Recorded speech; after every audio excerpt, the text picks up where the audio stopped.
Lola? Lola? Lola, andito yung pugi niyong apo. Nasaan kaya ang matandang yun? Walang katao-tao dito ah. Maglolo kaya ako dito.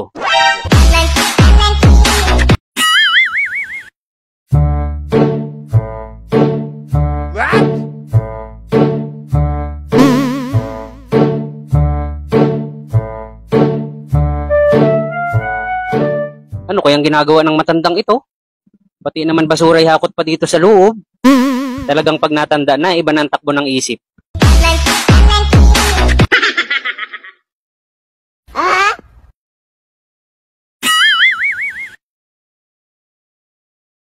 Ano yan, Lola? Bakit naman pati basura ihakot nyo dito sa loob?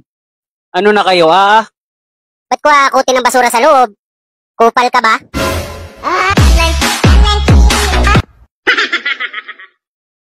Eh ano yan, dala nyong yan? Pera yan. Pera? Ang dami naman yan. Saan nyo ninakaw yan?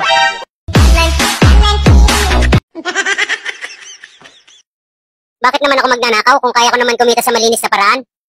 Eh saan nyo nakuha yan? Yan sa sabungan?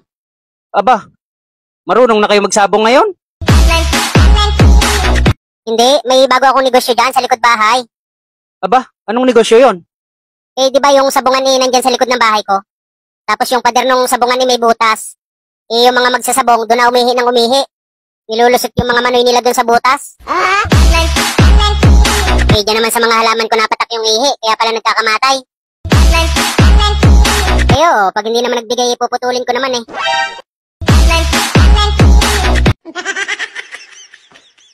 Aba, maganda nga yung naisip nyong yan. Easy money, para lang kayo nagsasalok ng pera niyan. Baka naman yumaman agad kayo niyan. Pag hindi agad sinaran yung butas.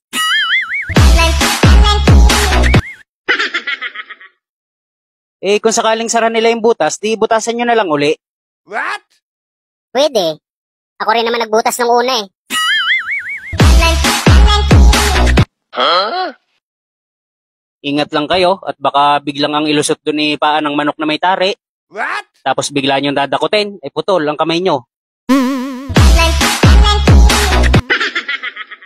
Mababalita pa kayo na naputulan ng kamay dahil dumakot ng paa ng manok na may tari.